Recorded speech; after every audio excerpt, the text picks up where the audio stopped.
بسم اللہ الرحمن الرحیم، السلام علیکم۔ میں ہوں سلمان دورانی۔ آپ یوٹیوب، فیس بک اور ایکس دیکھ رہے ہیں۔ خواتین و حضرات، چھوٹو گینگ کا بہت سنا تھا، لیکن اب مارکیٹ میں بھاگو گینگ آ گیا ہے۔ یہ بہت خطرناک گینگ ہے اور آپ کو اس کا ایریا آف کرائم ملے گا آر او دفتر کے باہر۔ آپ جیسے ہی کاغذات نامزدگی جمع کرانے جائیں گے، یا تو آپ کو اندر انٹر نہیں ہونے دیا جائے گا، ہیلے بہانے کیے جائیں گے، اور بڑے معاملات ہیں جن کا ذکر آج آپ سے کرنا ہے، بڑے کیسز ہیں ایسے۔ لیکن یہ گینگ آر او دفتر کے آس پاس آپ کو سول کپڑوں میں ٹہلتا نظر آئے گا۔ جیسے ہی آپ کو دیکھے گا کہ آپ کاغذات نامزدگی لے کر آ رہے ہیں اور آپ نے آر او میں جمع کرانے ہیں، اور آپ کا تعلق پاکستان تحریک انصاف سے، ایک مخصوص پارٹی، تو اس کا کام یہ ہوگا کہ اس نے جلدی سے جھپٹنا ہے اور آپ سے آپ کے کاغذ لے کر بھاگنا ہے۔ اور یہ گینگ جو ہے بہت زور پکڑ رہا ہے، اور آج کل میں جو ہے وہ اس کی کرائم ایکٹیویٹیز عروج پر ہیں۔ جیسے کہ مونس الہی صاحب کی والدہ آج آر او دفتر گئیں، تو سارا دن ان کے جو ہسبینڈ ہیں پرویز الہی صاحب، مونس صاحب کے والد، ان کے کاغذات نامزدگی جمع نہیں ہوئے۔ لیکن جب وہ آر او دفتر کے اندر داخل ہوئیں تو اندر یہی بھاگو گینگ ان کو بھاگو گینگ کا ایک جو وہاں اہلکار تھا، سول میں تھا، اس نے خاتون کو جھپٹا مارا اور جو کاغذات نامزدگی ہے وہ چھیننے کی کوشش کی، جس میں وہ کامیاب نہیں ہو سکا۔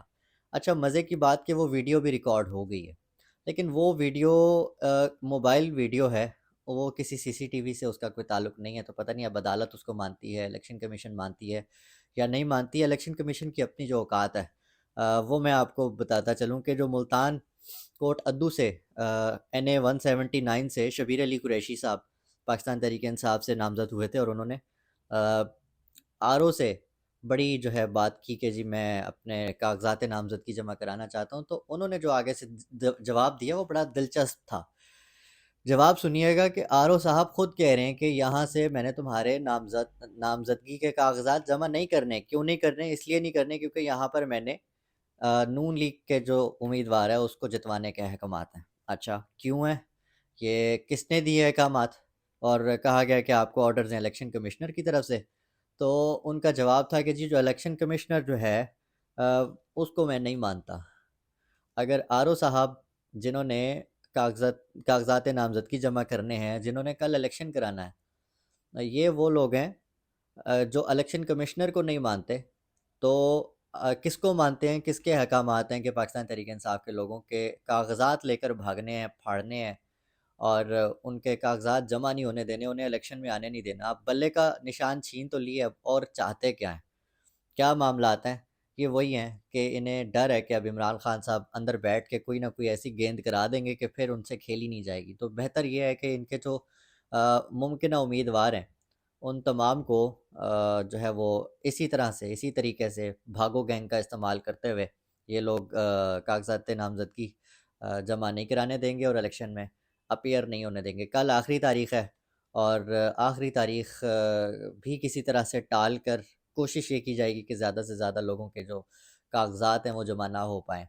کراچی اور سندھ سے ان کا تعلق ہے۔ فردوس شمیم پاکستان تحریک انصاف کے سرکردہ وہاں کے رہنما ہیں، ان کو پیغام بھجوایا گیا۔ ان کا بی بی سی پہ آج آرٹیکل بھی چھپا ہے کہ اگر تو آپ نے اپنے کاغذات نامزدگی جمع کرائے تو آپ کو وہاں لے کر جائیں گے جہاں پر انسان جاتا ہے تو لاپتہ کہلاتا ہے۔ تو یہ اس طرح کی پیغام رسانی شمیم صاحب کو کون کر رہا ہے؟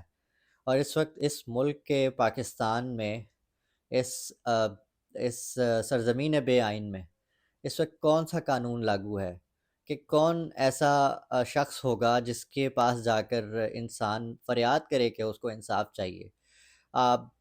ججز تو میکسیمم اس ٹائم پہ چھٹیوں پر گئے ہوئے ہیں، اور الیکشن کمشنر صاحب وہ کیا فرماتے ہیں؟ ان کی کیا آج ملاقات ہوئی ہے تحریک انصاف صاحب، تحریک انصاف کے جو لوگ ہیں، آج ان کا ایک وفد گیا تھا سپریم کورٹ کے حکم پر، ظاہر ہے آج ایک ملاقات ہوئی۔ تو الیکشن کمشنر صاحب فرماتے ہیں کہ جی ہم آپ کی شکایات کا ازالہ کریں گے، اور انہوں نے جو تمام صوبائی اور جو چیف کمشنرز ہیں، الیکشن کمشنرز ہیں، ان کو ہدایات جاری کر دیں کہ جو قانونی طور پر پاکستان تحریک انصاف کی جتنی شکایات ہیں ان کا ازالہ کیسے ہو سکتا ہے، ضرور کیا جائے۔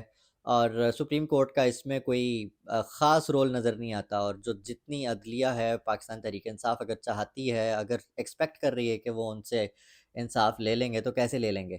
ابھی تھوڑی دیر پہلے کی خبر ہے کہ عمران خان صاحب کے لاہور کے شادرہ کا حلقہ ہے، وہاں سے ان کے جو وکیل اور سیاسی لیڈر اکمل خان باری کو اغوا کر لیا گیا ہے، اٹھا لیا گیا ہے۔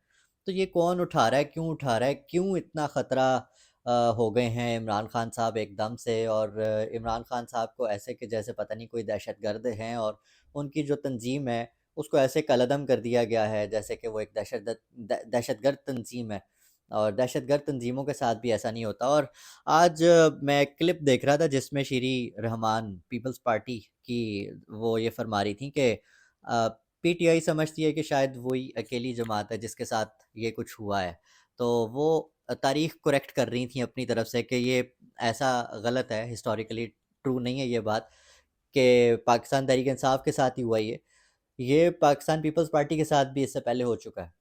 تو محترمہ سے میں کہوں گا کہ آپ اپنی تھوڑی سی تاریخ جو ہے وہ کریکٹ کر لیں، اور اس تاریخ میں جو ہے تمام چیزیں اس طرح سے نہیں ہیں جیسے آپ بیان کر رہی ہیں آج ٹیلی ویژن انٹرویو میں بیٹھ کر۔ تو وہ تمام چیزیں ہیں جو آج پاکستان تحریک انصاف کے خلاف ہو رہی ہیں، تو یہ تاریخ میں پہلی بار ہو رہی ہیں۔ آپ مجھے بتائیں کہ 4 4 5 5 ماہ سے آپ کی جو خواتین ہیں وہ تو کبھی تاریخ میں جیلوں میں نہیں رہی اس طرح سے، جس طرح سے تشدد آج ہوا ہے، جس طرح سے لوگ غائب کیے جا رہے ہیں، مارا جا رہا ہے ان کو، اور ان سے الیکشن لڑنے کا جو حق ہے وہ چھین لیا گیا ہے۔ اور الیکشن لڑنے کی تو بات الگ، اب میں سوچ رہا ہوں کہ اگلا ان کا جو پالا پڑنا ہے وہ عوام سے پڑنا ہے، تو وہ کتنا لیتھل قسم کا ہوگا۔ تو مجھے یہ جو صورتحال بنتی نظر آ رہی ہے، 8 فروری کو اگر الیکشن ہو جاتے ہیں، اور 8 فروری کو الیکشن ہونا اور ان کا عوام کے سامنے آنا تب زیادہ مشکل ہو جائے گا جب پاکستان تحریک انصاف کو یہ مکمل طور پہ سائڈ پہ کر چکے ہوں گے، اور مکمل طور پر جو ہے وہ دیوار سے لگا چکے ہوں گے، جو کہ ایک غیر آئینی اور بہت ہی جو ہے وہ عجیب و غریب قسم کی صورتحال پاکستان میں پیدا ہو چکی ہے۔ تو مجھے نہیں لگتا کہ اس ماحول میں پرامن طریقے سے الیکشنز ہو پائیں گے، لیکن اب کس طرح سے یہ لوگ مینج کرتے ہیں، کس طرح سے میاں محمد نواز شریف صاحب کو اقتدار پر دوبارہ قابض کرتے ہیں، جس طرح کے وعدہ ہوا تھا عمران خان صاحب کی زبانی کے جو لندن معاہدہ تھا اس میں یہ چیزیں طے تھیں کہ جو پہلے عمران خان صاحب کو اندر جیل میں ڈالنا ہے، ان کی پارٹی کو ختم کرنا ہے، اور پھر نواز شریف صاحب کو اقتدار سنبھالنا ہے۔ تو اس اقتدار کا، جس اقتدار پہ بہت زیادہ سوالات ہوں، جس پر بہت شکوک و شبہات ہوں، اور کوئی بھی پارٹی ایسے انتخابات سے جس میں سب سے بڑی سیاسی پارٹی کو دیوار سے لگانے کی کوشش کی جا رہی ہے اس کو کیسے تسلیم کریں گے؟ آج اگر یہ پاکستان تحریک انصاف کا مسئلہ ہے تو کل نون لیگ کا مسئلہ اور پیپلز پارٹی کا مسئلہ بھی ہوگا۔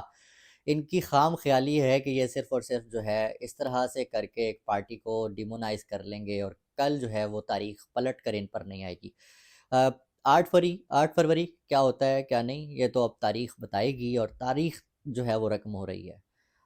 لیکن یہ تمام چیزیں دیکھتے ہوئے دل کرتا ہے کہ یہ دعا کی جائے کہ اللہ تعالیٰ میرے ملک کو کم از کم اس تمام چالوں سازشوں سے بچائے، اور اس پورے جو ایک ڈارک ایج ہے، ایک تاریک رات ہے، وہ جلد از جلد ختم ہونے کی دعا کرنی چاہیے۔ اللہ تعالیٰ میرے پاکستان کی حفاظت کرے۔ آپ اپنا، اپنے پاکستان کا، اپنے آس پاس سب کا اپنا بہت خیال رکھیے گا۔ اللہ نگہبان۔